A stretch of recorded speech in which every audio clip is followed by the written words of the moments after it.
Welcome to the channel, The Revenge of Slaves. Henry Harrington married a ghost. That, at least, was what the whispers of society suggested when the Duke abandoned his frail, coughing bride at a decaying country estate. A mere 2 days following their wedding ceremony, he bestowed upon her a title, a drafty roof overhead, and his utter, total absence. His expectation was a black, edged letter of condolence delivered within the year's end. What he did not anticipate was returning 3 years later to a home permeated by the scents of rosemary and wood smoke, managed by a woman who categorically refused to succumb to death. The ink upon the parish register took an agonizingly long period to dry. Henry Harrington, the Duke of Ashborne, stared at the dark, wit script of his own name. Beside it, the signature of his new wife trembled into existence, Beatrice Lynfield, or, as of 3 minutes prior, Beatrice Harrington. The church stood empty, save for the priest, Beatrice's heavily indebted father, and the cold November draft that rattled the stained glass windows. There had been no flowers, no music. It was a transaction, pure and simple, stripped of the sentimental trappings that typically disguise the brutal commerce of the aristocracy. Lord Lynfield required $50,000 to keep his remaining estates out of the hands of his creditors. Henry required a wife to fulfill a tedious clause in his late father's will before he could accept a diplomatic commission in Prussia. Henry turned his gaze upon his bride. She was a slight creature, swallowed by the heavy gray wool of her traveling gown. Her skin possessed the translucent, bruised quality of old porcelain, and her chest rose and fell with a shallow, erratic rhythm. As if on cue, she pressed a linen handkerchief to her mouth and surrendered to a violent rattling cough. Her shoulders shook. Her father looked away, embarrassed as if her illness were a social fox pass. Henry simply observed her, his expression unreadable. He harbored no active malice toward Beatrice. He simply lacked the emotional bandwidth to care. The continent teetered on the brink of war. His mind was occupied by troop movements, supply chains, and the delicate, lethal chess game of international politics. Marriage was merely another box to check. "The carriage is waiting," Henry stated. His voice was a low, resonant baritone that commanded the cavernous space of the empty chapel. Beatrice lowered the handkerchief. Her eyes, a striking shade of pale hazel, met his. They were red-rimmed and exhausted, but surprisingly lucid. She offered no apologies for the interruption. She simply nodded. "I am ready, Your Grace." The journey to Oakhaven consumed 10 grueling hours. They traveled in absolute silence. Henry sat on one side of the velvet-lined carriage, reviewing dispatches. Beatrice sat opposite him, shivering despite the heavy lap robes. Oakhaven was Henry's most remote property, nestled deep within the damp, unforgiving hills of the north. It had not been properly inhabited for 2 generations. It was a place where things were sent to be forgotten. When the carriage finally lurched to a halt in the fading twilight, Beatrice peered out the rain-streaked window. The manor loomed against the darkening sky like a rotting tooth.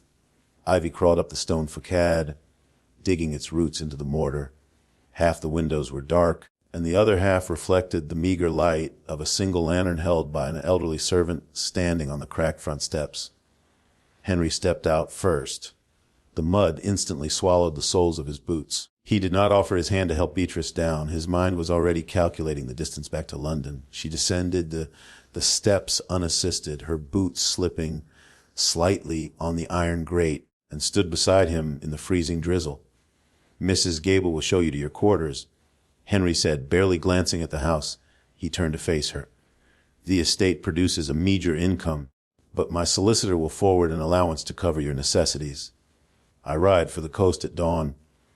Beatrice pulled her cloak tighter around her thin frame. "How long will you be away?" "As long as the crown requires," Henry replied. He looked down at her. In the gloom, she appeared alarmingly fragile. A gust of wind could have broken her. He felt a fleeting, uncomfortable twinge in his chest.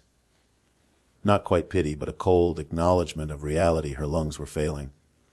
The doctors in London had given her a year, perhaps less if the winter proved harsh, and northern winters were always harsh. "The air here is supposed to be good for the constitution. I trust you will find peace here, Beatrice."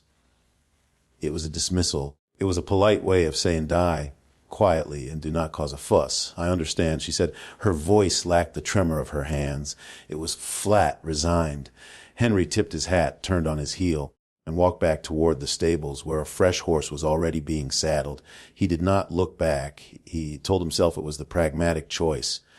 To linger would be to invite a messy emotional display, and he abhorred messes. He rode through the wrought iron gates of Oakhaven as the rain began to fall in earnest, leaving his sickly bride standing in the mud, staring up at a house that was essentially a tomb. Inside, the chill of the manor was absolute.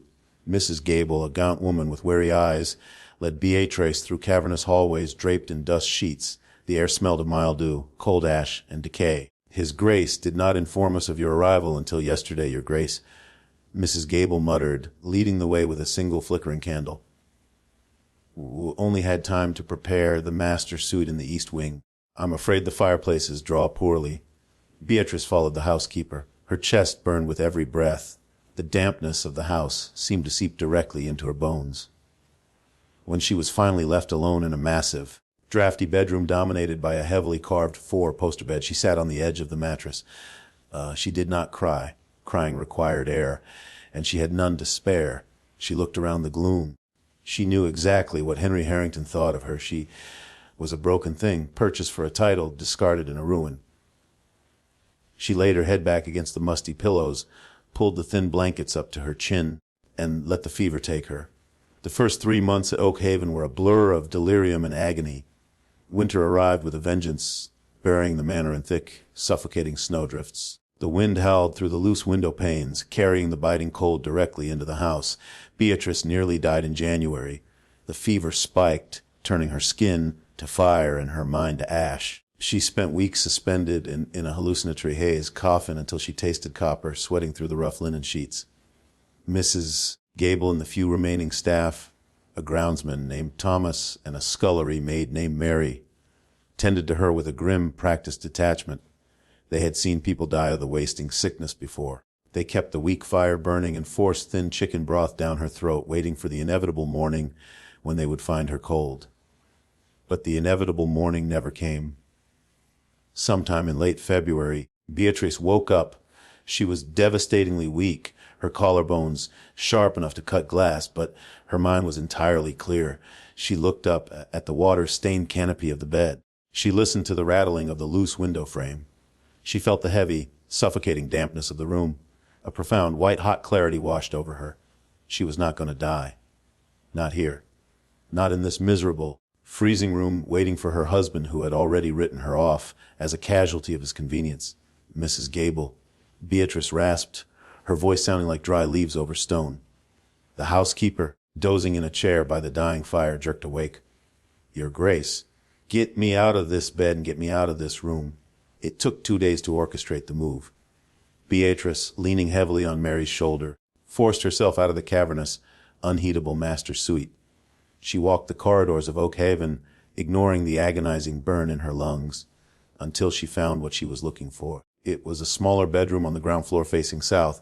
It had a modest hearth, heavy oak-paneled walls that trapped the heat, and a large window that caught the pale winter sun. This one, Beatrice declared, leaning against the doorframe, breathless but resolute. But Your Grace, this is a housekeeper's parlor. It isn't fit for a duchess, Mrs. Gable protested. I don't need a duchess's room, Beatrice replied, gripping the wood to steady herself. I need a room that doesn't actively try to murder me, move my things. That was the turning point. Beatrice stopped acting like a dying woman and started acting like a living one who happened to be sick. She reviewed the household ledgers. The allowance Henry's solicitor sent was small, but consistent. However, under the previous absent management, it had been squandered on useless things, polished silver that no one used, expensive candles for rooms that were never entered. Beatrice cut the waste immediately. We board up the east and west wings. Beatrice instructed Thomas from her chair by the newly roaring fire in her small room. Drain the pipes there so they don't burst. Consolidate the living quarters to the central block. We are heating too much empty space.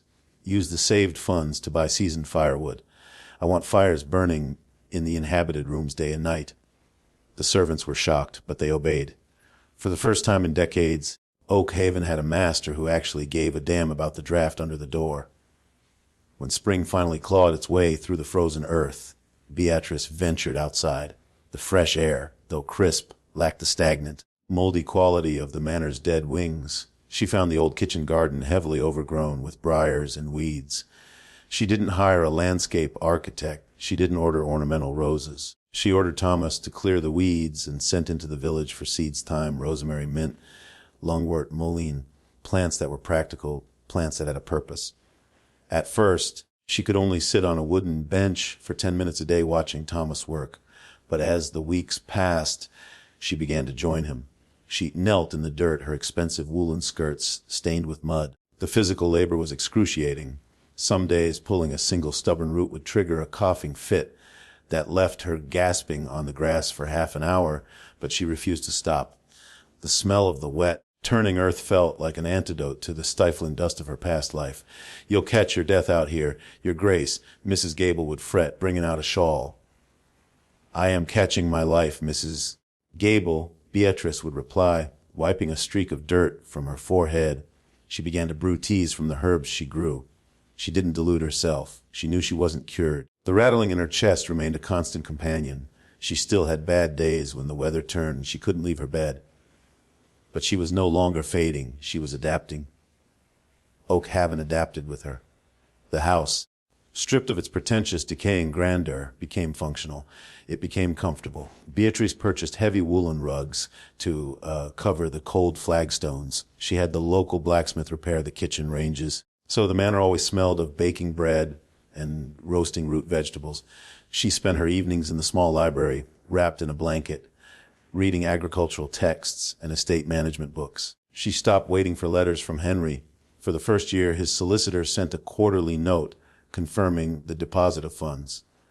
By the second year, the letters stopped, though the money continued to arrive at the local bank.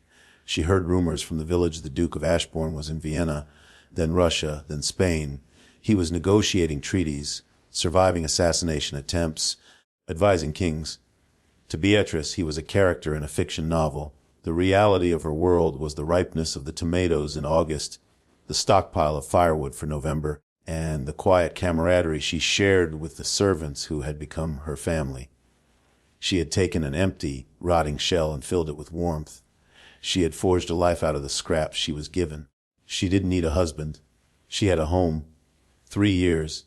It had been 3 years of relentless noise. Henry Harrington rode through the northern countryside, his posture stiff, his eyes ringed with the deep purple exhaustion of a man who had seen too much. Continent had drained him. He had spent 36 months wading through the muck of European politics, negotiating borders over tables stained with wine, sleeping in military tents, and stepping over the bodies of men he had ordered into battle. He was celebrated as a hero in London. The crown had showered him with accolades. He had stayed in the city just long enough to appease his monarch, and then he had fled. The grand ballrooms felt suffocating. The sycophantic whispers of the nobility grated on his nerves. He felt hollowed out, a man running on the fumes of duty and discipline. He needed silence. He needed the absolute dead quiet of Oakhaven. He had not thought of his wife in months. Communication had broken down completely during the chaos of the Russian campaign. The last report he had received from his solicitor over a year ago was that funds were still being drawn. He assumed she was either clinging to life by a miserable thread or already dead and buried in the family plot, with the solicitor simply failing to inform him. Frankly, Henry had prepared himself for a grave. It would be a neat, quiet end to a transaction he barely remembered making. He arrived at the boundaries of the estate in the late afternoon. The sky was the color of bruised iron, threatening rain. Henry braced himself for the sight of the overgrown gates and the crumbling drive. Instead, his horse stepped onto a meticulously graded gravel path. Henry pulled back on the reins, his brow furrowing. The massive wrought iron gates, which had been rusting off their hinges 3 years ago, were upright, scraped clean of rust, and painted a stark, protective black. The massive oak trees lining the drive had been pruned back, letting light filter onto the path. He spurred his horse forward, a strange sense of disorientation gripping him. This was not the abandoned ruin he had left behind. As the manor came into view, the disorientation deepened into profound shock. The house was not fully restored. The east and west wings were clearly shuttered and boarded, but the central block was alive. The windows were clean, catching the afternoon light. The climbing ivy had been hacked away from the stonework, preventing further rot, and from the chimneys thick white plumes of wood smoke drifted into the sky, carrying the distinct, savory scent of roasting meat and burning applewood. Henry dismounted by the front steps. There was no mud. The flagstones had been scrubbed and leveled. He tied his horse to an iron ring and pushed open the heavy oak front door. He did not knock. It was his house after all. He stepped into the foyer. The damp chill he remembered was gone. The air inside was genuinely warm. A thick woven runner covered the cracked floorboards. A vase of dried lavender and yarrow sat on a polished entryway table. The silence he had craved was absent. Instead, he heard the low hum of voices from the direction of the kitchens and the rhythmic thump of a chopping knife against a wooden block. Henry unbuttoned his heavy riding coat, feeling entirely like an intruder. He walked down the corridor, his boots muffled by the rugs. He passed the grand, drafty drawing room, its doors firmly locked, and gravitated toward the warmth radiating from the back of the house. He found her in the estate office, a room he didn't even know existed. The door was slightly ajar. Henry stopped in the frame. Beatrice was standing at a heavy oak desk, leaning over a spread of architectural plans and household ledgers. She was not the ghost he had left in the mud.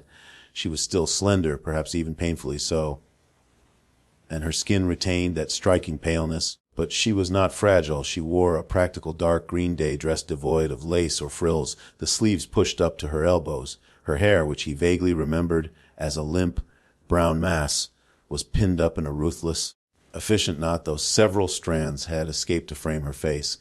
She was tracing a line on a map with an ink-stained finger, muttering something to Thomas, the groundsman who stood respectfully beside her. The drainage in the lower paddock won't hold if we get another heavy freeze, Beatrice was saying, her voice clear, lacking the wet rattle that used to interrupt her every syllable. We need to dig the trenches deeper before November. Use the funds we saved from the barley crop. Yes, Your Grace, Thomas said. Henry cleared his throat. The sound was loud in the quiet room. Thomas spun around, his eyes widening. He immediately snatched his cap from his head and bowed stiffly. Your Grace, my lord, we did not know. Beatrice froze, slowly lifting her head from the desk. She looked at him. Henry looked back. The silence stretched heavy and taut as a bowstring. Henry saw the immediate flash of recognition in her hazel eyes, followed instantly by a wall of guarded calculation. She didn't gasp. She didn't swoon. She looked at him with the precise, measuring gaze of someone evaluating a sudden, unexpected problem. He took in the dirt under her fingernails, the ink smudge on her jaw, the absolute authority with which she occupied the room. She looked magnificent. She looked entirely real. You're alive, Henry said. The words slipped out blunt and stupid. It was not a greeting. It was an accusation of reality against his expectations. Beatrice stood up straight. She reached for a linen handkerchief resting on the desk, a reflex Henry noticed, but she didn't cough. She folded her hands over her ledgers. I apologize for the inconvenience, Your Grace, Beatrice replied, her voice smooth, perfectly polite, and cold as the northern winter. I realize a widow's weeds would have been much less trouble for you to deal with. Henry flinched internally. The hit was direct and entirely earned. He stepped fully into the room, the scent of rosemary and old paper hitting his senses. I did not mean... He stopped.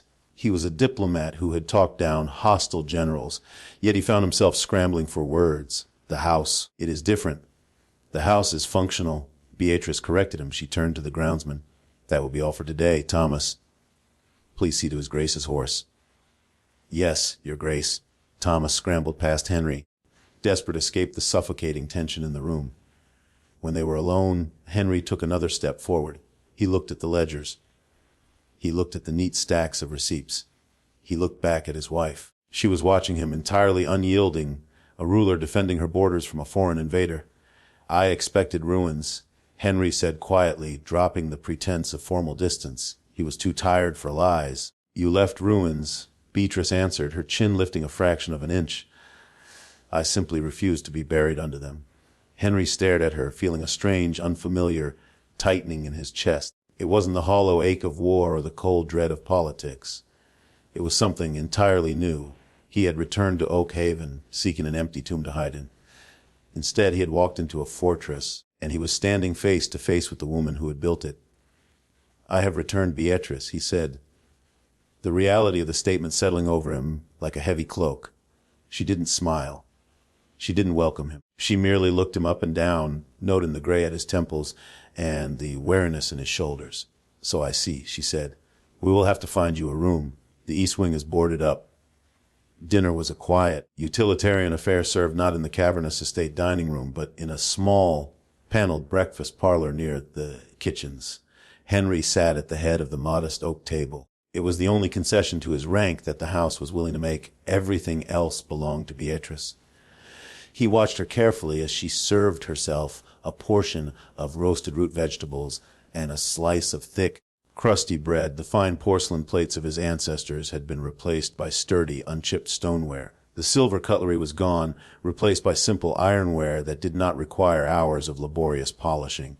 Mrs. Gable poured the wine, a cheap, robust red from the village, rather than the imported clarets Henry was accustomed to drinking in London. "The east wing will remain closed," Beatrice stated, breaking the silence. She did not look up from her plate. "We do not have the coal to heat it, nor the staff to clean it. Mrs. Gable has prepared the blue guest chamber for you on the ground floor. It shares a chimney stack with my parlor, so the fire draws well." Henry cut his bread. It was heavy, dense with oats, and entirely satisfying. "I see you have reorganized my household completely." "I reorganized a mausoleum into a home," Beatrice corrected him smoothly. She took a sip of her wine. "If you prefer the grandeur of freezing to death in the master suite, I can have Thomas unlock it for you tomorrow, but you will have to fetch your own firewood." But Henry paused, his knife resting against the stoneware. 3 years ago, she would never have spoken to him this way. 3 years ago, she had barely spoken at all, suffocating under the weight of her failing lungs and his terrifying indifference. He looked at her throat, noting the faint, rapid pulse beating beneath her pale skin. She was still sick. He could hear the shallow, careful way she drew breath, ensuring she didn't inhale too deeply and trigger a coughing fit. But she was no longer a victim. "The blue chamber will be fine," Henry said. A flicker of surprise crossed Beatrice's eyes, gone as quickly as it arrived. She nodded once. The next morning, Henry woke to the sound of rhythmic thumping. He dressed in simple riding clothes, stepping out of the blue chamber to find the house already humming with purposeful activity.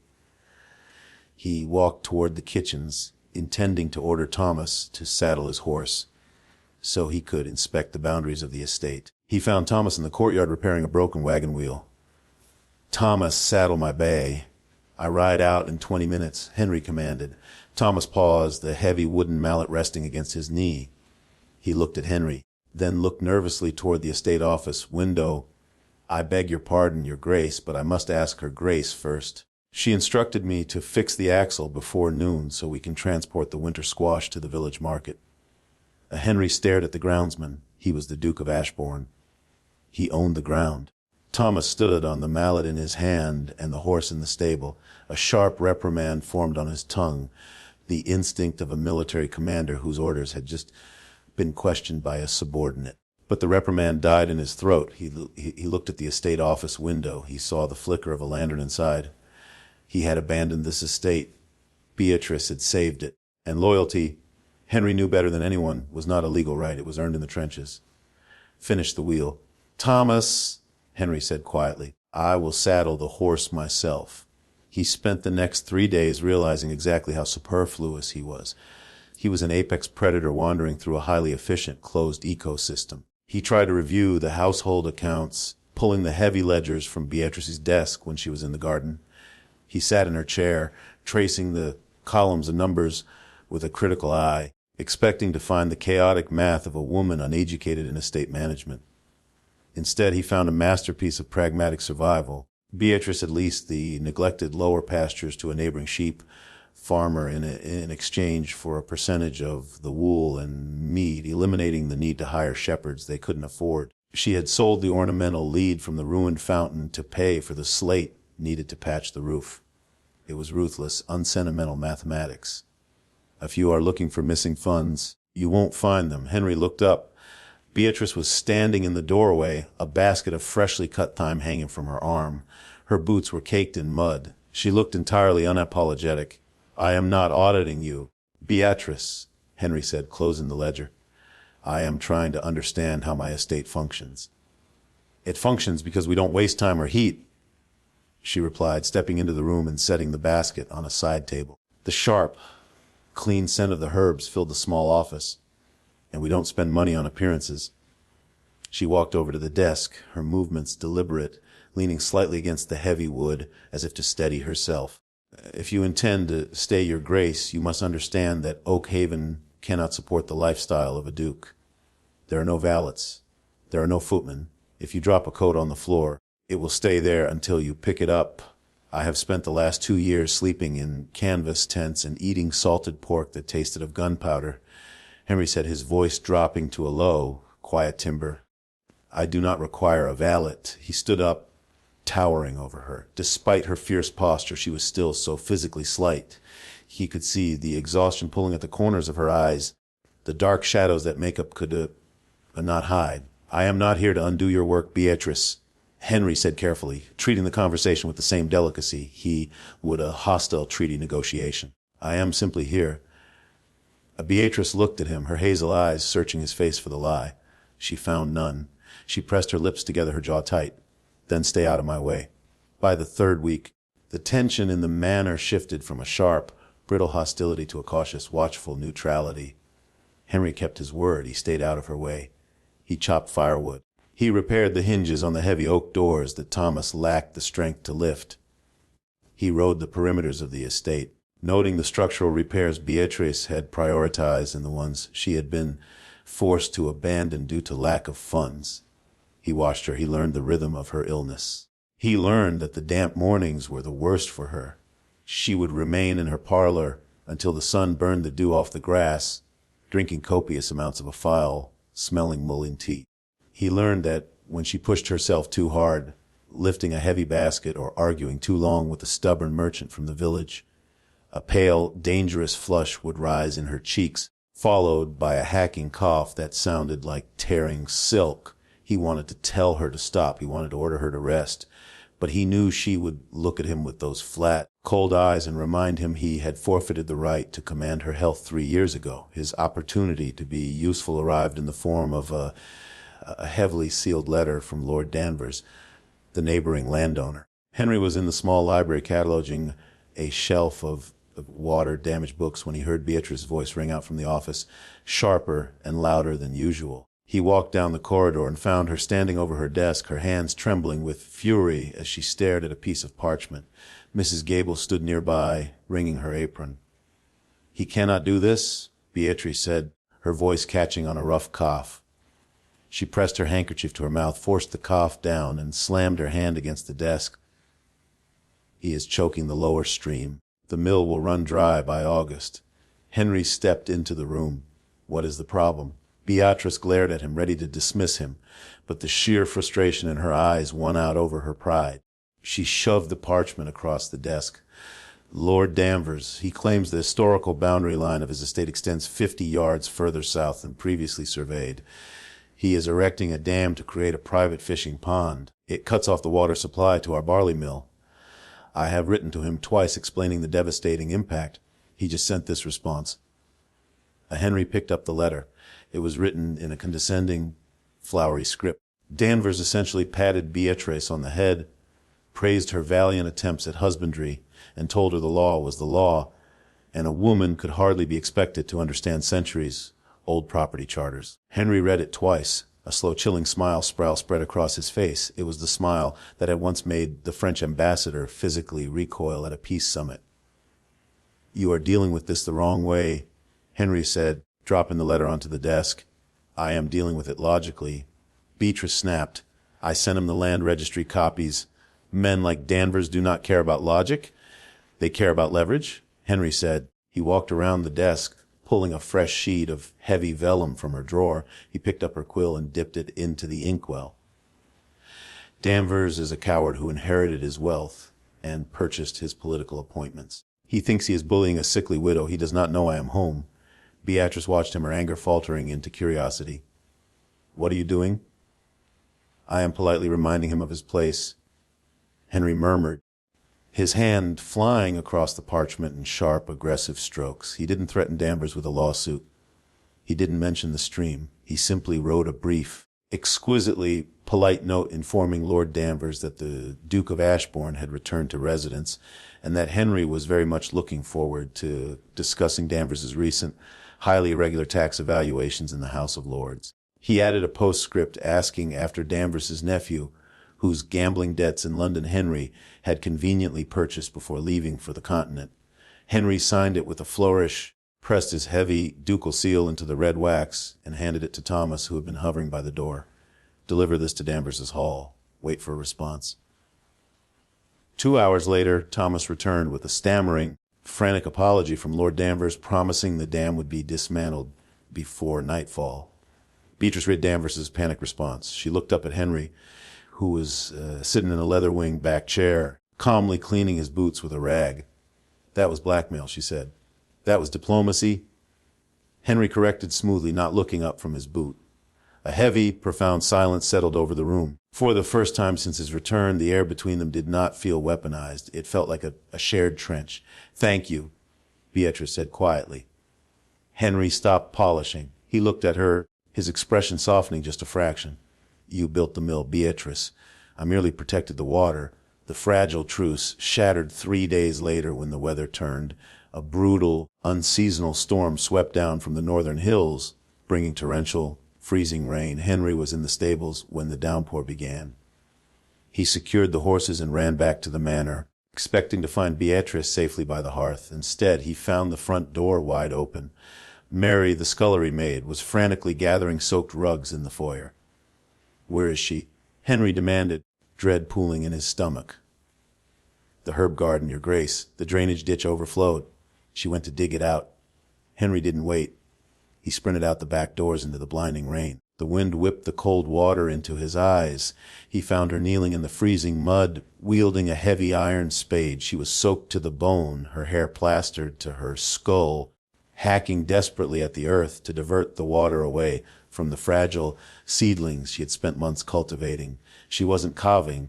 She was suffocating. She dropped the spade, her hands flying to her chest as her body violently convulsed, trying to draw air through lungs filled with fluid and cold.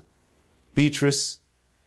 Henry reached her in 3 strides. He didn't ask for permission. He didn't care about boundaries. He scooped her up from the mud. She weighed nothing. She felt like a bundle of wet, freezing twigs in his arms. She fought him blindly for a moment. A panicked, drowning animal, before her head fell back against his shoulder, her lips turning a terrifying shade of blue.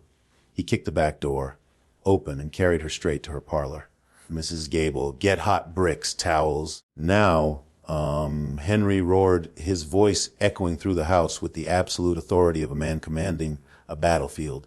He set her down on the rug before the roaring fire. He didn't wait for the maids. His hands were shaking, but his movements were precise. He unbuttoned her soaked woolen cloak, stripped off the freezing outer layers of her dress, and wrapped her in the heavy, dry blankets from her armchair. Mrs. Gable rushed in with a warming pan and hot stones. Henry packed them around Beatrice's shivering body. He knelt beside her, pulling her upright against his chest, supporting her weight as she finally managed to drag a ragged, agonizing breath into her lungs. "Breathe," Henry whispered, his mouth pressed against her damp hair. He held her tight, grounding her trembling frame with his own heat. "Just breathe. I have you. You're all right." She coughed, a wet, terrible sound that rattled against Henry's rib cage. But as the heat from the fire in his body seeped into her, the blue tint slowly faded from her lips. She closed her eyes, exhausted, terrified, and utterly reliant on the man she had sworn she didn't need. Henry didn't let go. For the first time in his life, he was exactly where he was supposed to be. Beatrice survived the chill, but it grounded her for a week. The brief, frightening relapse forced a brutal reality back into the forefront of their minds. She was not cured. She was a woman constantly outrunning a shadow, and the storm had allowed the shadow to catch her heel. During that week, Henry became her shadow. He moved his ledgers into her parlor. He handled the estate correspondence. When the coughing fits woke her in the dead of night, she would open her eyes to find him sitting in the chair by the hearth, stoking the fire, sliding a cup of warm, bitter tea onto the table beside her bed. He never hovered, he never offered pity. He simply maintained the fortress walls while she rebuilt her strength. It was deeply, fundamentally unnerving to Beatrice. She had built her survival on the absolute certainty of her isolation. Relying on Henry felt like leaning against a door that might suddenly swing open and drop her into an abyss. Yet, she found herself looking for him when he left the room. She found herself tracking the heavy, steady sound of his boots in the corridor. She thought she was the only one haunted until the night the thunder returned. It was late April. Beatrice was finally strong enough to sit in her armchair by the fire reading a book on crop rotation. A sudden, violent spring storm broke over the hills. The thunder didn't roll. It cracked, a deafening, percussive blast that shook the very foundations of the stone manor. Beatrice flinched, looking up at the ceiling as dust drifted down from the rafters. The house was solid, but the noise was spectacular. She waited for Henry to come out of the blue chamber to check the windows as he usually did when the weather turned. He didn't come. Instead, she heard a sound that made her blood run cold. It was a low guttural gasp, followed by the heavy thud of furniture crashing to the floor in the adjacent room. Beatrice set her book down. She pushed herself out of the chair, ignoring the twinge of weakness in her legs, and walked to the door of the blue chamber. It was slightly ajar. "Henry," she called softly. Another crack of thunder detonated overhead. Inside the room, someone shouted a sharp, desperate military command in a language Beatrice didn't speak.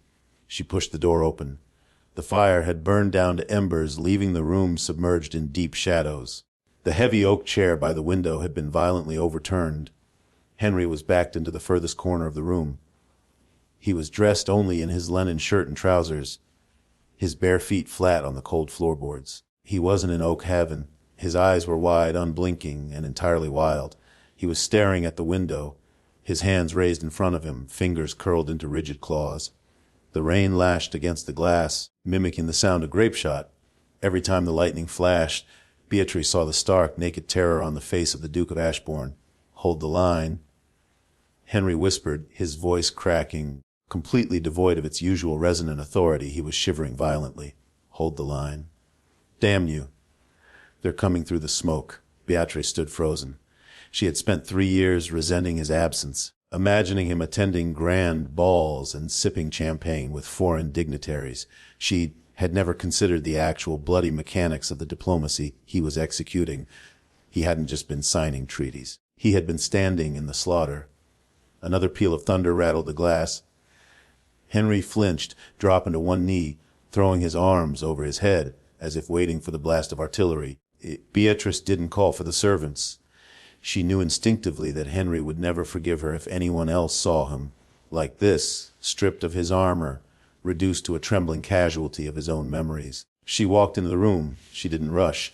She moved slowly, deliberately, making sure her footsteps were audible against the floorboards. "Henry," she said. Her voice was calm, pitched low, the same tone she used to settle a spooked horse. He snapped his head toward her. For a terrifying second, she saw violence in his eyes, the instinct of a cornered soldier. He didn't recognize her. She stopped a few feet away. She didn't reach out to touch him. She knew better than to startle a man lost in a nightmare. She slowly lowered herself to sit on the cold floor in front of him, crossing her legs, putting herself below his eye level to remove any threat. "The artillery is gone," Beatrice said softly, pointing toward the window. "It's just rain against the glass. You are in Yorkshire. You are at Oak Haven." Henry stared at her, his chest heaving. The erratic rhythm of his breathing mirrored her own during a lung flare. "Look at me," Beatrice commanded, her voice firming up, anchoring him to the present. "I am Beatrice. Look at the stones. Look at the hearth. You are home." A ragged breath tore through his throat. The wildness in his eyes began to fracture, replaced by a devastating, crushing clarity. He looked at the floorboards. He looked at his shaking hands. Then he looked at his wife sitting on the freezing floor in her nightgown, her hazel eyes fixed on him with fierce, unwavering, steadying force. He covered his face with his hands. A raw, broken sound escaped him, muffled by his palms. The sheer exhaustion of holding his mind together for 3 years finally gave way. He didn't weep, but he shuddered. A deep, structural collapse of a man who had carried too much weight for too long. Beatrice finally moved. She slid across the floorboards until she was kneeling beside him. She reached out and placed a hand on his back, right between his shoulder blades. He was rigid, cold, and damp with sweat. She simply kept her hand there, a physical tether to the present, a quiet reassurance that he was not falling into the dark alone. They sat on the floor for a long time. The storm raged outside, but inside the small, dark room, the silence stretched between them, heavy and profound. When the thunder finally rolled away, leaving only the steady drum of rain, Henry lowered his hands. He leaned back against the wall, exhausted, stripped bare. He looked at Beatrice. "I ordered a cavalry charge outside Leipzig," Henry said, his voice a hollow rasp. He wasn't looking at her anymore. He was staring at the dying embers in the grate. The fog was too thick. I miscalculated the enemy's flank. 400 men rode into a marsh. They were slaughtered. The mud looked like blood. He closed his eyes. "I dream about the mud." Beatrice listened. She didn't offer empty platitudes. She didn't tell him it wasn't his fault, because she knew men like Henry bore their guilt like a religion, and to dismiss it was to dismiss their honor. Instead, she stood up. She walked over to the overturned chair, righted it, and then went to the hearth. She added a log, using the iron poker to coax the dying embers back into a bright, consuming flame. The room slowly began to warm. "The mud here is just mud," Beatrice said quietly, placing the poker back on the stand. She turned to look at him. "It grows rosemary and it grows thyme and it ruins my skirts. It doesn't bleed, Henry."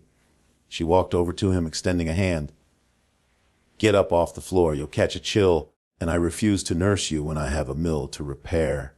Henry looked at her offered hand. It was small, pale, and remarkably strong. He reached up and grasped it. Her grip was firm as she helped pull his heavy frame to his feet. He stood before her, the ghosts in his head pushed back by the absolute, grounding reality of the woman in front of him. He had left her to die. She had learned to live. He had come back looking for a grave, and she was teaching him how to survive. "Come," Beatrice said, turning toward the door. "I'm going to make tea." "You are going to drink it." Henry followed her out of the shadows. Summer baked the dampness out of Oak Haven. The deep, stifling heat was a harsh master, but it was kinder to Beatrice's lungs than the biting cold. For the first time in years, she went an entire month without tasting copper in the back of her throat. The estate transformed from a quiet refuge into a grueling theater of labor. The barley crop was heavy, and the newly freed lower stream powered the mill from dawn until dusk. Henry did not supervise the harvest from the shade of a canopy. He stripped off his tailored waistcoats, rolled up the sleeves of his linen shirts, and worked the fields. He fell into the rhythm of the laborers. He hauled 50-pound sacks of milled grain into the wagons alongside Thomas. He blistered his hands, swinging a scythe when the hired hands fell behind schedule. The local villagers, who had initially treated the returning Duke with terrified deference, began to regard him with a stunned, silent respect. Men who bled and sweated in the dirt did not require titles to prove their worth. Beatrice managed the logistics. She sat at a wooden table set up in the courtyard, a wide, brimmed straw hat shielding her pale face from the brutal sun. She tallied the yields, paid the seasonal workers from a heavy iron lockbox, and orchestrated the transport to the market. She watched Henry from a distance. She observed the way the sun caught the sweat on his shoulders, the easy, powerful grace with which he handled a team of draft horses. He was a man built for war, channeling his immense, suppressed energy into the earth. The terrifying shadows that had consumed him during the spring storm remained locked away, buried beneath the exhaustion of physical labor. Late one August evening, the courtyard finally fell silent. The last wagon had been secured. The workers had gone back to the village. Beatrice remained at her table, her head propped on her hand, staring blankly at a column of numbers. The heat of the day lingered in the stone pavers radiating upward. She was dangerously fatigued. Her chest felt tight, not from fluid, but from sheer muscular exhaustion. A shadow fell over the ledger. Henry placed a tin cup of cold, water over the numbers she was trying to read. His forearms were streaked with dirt and barley chaff. He smelled of sweat, dust, and horses. "The math will still be there tomorrow," Henry said. Beatrice looked up at him. She didn't argue. She took the cup with both hands, relishing the shocking cold against her palms, and drank. "We outpaced last year's yield by 30%. The sheep paid for the extra labor, and the grain will pay for the slate to finally fix the west wing roof. We don't need the west wing," Henry said. He pulled up a stool opposite her and sat heavily, resting his elbows on his knees. "The central block is secure. Save the silver for the winter coal. Let the west wing rot. Beatrice traced the rim of the tin cup. I thought a duke required at least one grand hall to entertain his peers. Henry let out a low, humorless exhale. My peers would take one look at my hands and assume I've gone mad. He turned his palms upward. They were calloused, scraped raw in places, and permanently stained with soil. Let them stay in London. I have no interest in entertaining ghosts. He looked across the table at her. The twilight softened the sharp angles of her face. She looked tired, but there was a fierce, undeniable vitality humming beneath her skin. She was no longer the fragile girl shivering in a drafty chapel. She was the architect of his salvation. "You look well, Beatrice," he said quietly. It was not a compliment born of polite society. It was a factual, profoundly relieved observation. Beatrice met his gaze. The silence between them had changed over the summer. It was no longer a battleground of unsaid accusations. It was a space they occupied together, comfortable and dense. "I am surviving," she replied. "You are leading." Henry corrected. He reached across the table. He didn't ask for permission. He simply placed his large, rough hand over hers, trapping the tin cup between them. His skin was incredibly warm. "And I am following." Beatrice looked down at their joined hands. A year ago, the touch of her husband would have terrified her. Now it anchored her. She didn't pull away. She turned her hand slightly, lacing her thin fingers through his. They sat in the darkening courtyard, two battered people holding on to each other in the quiet ruins of the life they had abandoned. The outside world finally breached the walls of Oakhaven in November, exactly 4 years to the day after their wedding. The frost was thick on the ground, turning the estate into a landscape of stark white and brittle brown. Beatrice was in the kitchen instructing Mary on the proper way to cure the winter hams when she heard the unmistakable clatter of hooves on the frozen gravel of the main drive. It was not the slow, heavy tread of a draft horse. It was the sharp, frantic rhythm of a gallop. She walked to the front foyer, wiping salt from her hands onto her apron.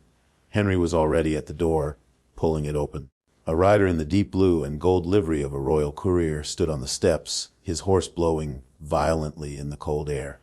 The man looked utterly exhausted, his boots caked with half-frozen mud. He bowed sharply when he saw Henry. "Your Grace," the courier rasped, reaching into his leather satchel. He pulled out a heavy parchment envelope, sealed with the sovereign's crest. "Urgent dispatches from Whitehall. The Prime Minister expects your immediate reply." Henry took the letter. He didn't break the seal. He simply stared at the wax, his jaw clenching so tight Beatrice could see a muscle jumping in his cheek. The sight of the royal crest seemed to drain the color from his face, dragging him back into the cold, calculating world he had spent the last 6 months trying to sweat out of his pores. "Thomas will show you to the kitchens. Get warm. Feed your horse," Henry told the courier, his voice entirely devoid of emotion. He closed the door. He stood in the foyer, the heavy envelope hanging from his hand like a dead weight. Beatrice felt a cold, jagged stone drop into her stomach. She knew exactly what that letter was. She had always known this day would come. A man like the Duke of Ashborne was not permitted to disappear into the Yorkshire hills forever. He was a weapon, and the crown eventually always came to collect its arsenal. The defensive walls she had carefully lowered over the summer slammed back into place. It was a survival reflex. If she felt nothing, his departure could not break her. "I will have Mrs. Gable prepare your trunks," Beatrice said. Her voice was perfectly flat. It was the voice of the housekeeper, not the wife. "The roads to London will be treacherous by next week. You should leave by dawn." The Henry snapped his head toward her. His eyes were wide, filled with a sudden sharp anger. "You don't even know what the letter says." "It says they need you," Beatrice replied, untying her apron and laying it neatly on the entryway table. "That the French are restless or the Russians are demanding new borders. It doesn't matter. You are the Duke of Ashborne. They have a war and they need you to fix it. Your duty is to the crown." "My duty?" Henry repeated, his voice dangerously low. "Yes." She refused to look at his face. She looked at the polished floorboards. "You have played the farmer for a season. You have paid your penance for leaving me here. Your conscience is clear, Henry. You are free to go." She turned to walk back toward the kitchens. She needed to be away from him. She needed to calculate the household budget, minus his heavy physical labor. She needed to figure out how to pay for the wood chopping. Henry moved faster than she thought possible. He crossed the foyer in 3 strides and caught her arm. He didn't hurt her, but his grip was absolute. He spun her around to face him. "Stop," he commanded. Beatrice looked up, her hazel eyes blazing with a sudden defensive fury. "Let go of me. You have a carriage to pack." Henry didn't let go. He raised his other hand, showing her the sealed envelope. He didn't open it. He walked toward the heavy stone fireplace in the drawing room adjacent to the foyer. A small fire was burning in the grate to keep the dampness at bay. He tossed the unopened letter directly into the flames. Beatrice gasped, stepping forward. "Are you insane? That is a royal dispatch." "I don't care," Henry said, watching the thick parchment curl and blacken as the fire consumed the sovereign's wax. He turned to face her. The anger in his eyes had burned away, leaving behind a fierce, uncompromising clarity.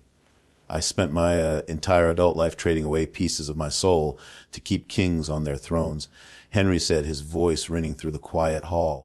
"I ordered men to die in the mud for borders that changed a week later. I have given the crown my youth, my peace of mind, and my sanity." He closed the distance between them, stopping mere inches from her. He looked down into her startled eyes. "I am not going back to London," Henry said. "I am not going back to the grand balls, and I am not going back to the slaughter. I do not care if the continent burns." Beatrice's breath hitched. The jagged stone in her stomach began to fracture. "Henry, they will strip you of your commissions. They will call you a coward." "Let them," he said softly. He reached out his rough, callous hands, framing her face. His thumbs gently brushed the sharp line of her cheekbones. "I left a dying girl in a tomb because I was a coward. I came back to find a queen ruling a fortress. You built this home out of dirt and sheer, stubborn defiance. You saved my estate, Beatrice, and then you saved me." Beatrice's throat tightened. The urge to cough rose, born of sudden, overwhelming emotion, but she swallowed it down, her eyes filled with hot, uninvited tears. "I am still sick, Henry. The winter will always be hard. I cannot promise you I won't." She couldn't finish the sentence. "I don't want a promise of eternity," Henry whispered, leaning his forehead against hers. "I want today. I want tomorrow. I want to freeze in the mud with you trying to save the barley. This is my home, Beatrice. You are my home, and I am never leaving you again." Beatrice closed her eyes. The last of her cynical armor cracked and fell away. She reached up, gripping the rough linen of his shirt, and finally, after 4 years of cold isolation, she leaned her full weight against him. He held her tight, a permanent fixture against the coming winter. The house around them was quiet, smelling of wood smoke and rosemary, fiercely alive and completely whole. Thank you for listening to the final chapter of The Duke Left his sickly bride in an empty manor. When he returned, he found the home he needed. Henry and Beatrice's journey proves that the strongest love isn't found in grand ballrooms, but built through shared struggles, quiet resilience, and the courage to rebuild. If this grounded, emotional story resonated with you, please hit the like button and share this video with a fellow historical romance lover. Don't forget to subscribe and turn on notifications so you never miss our next full storytelling experience.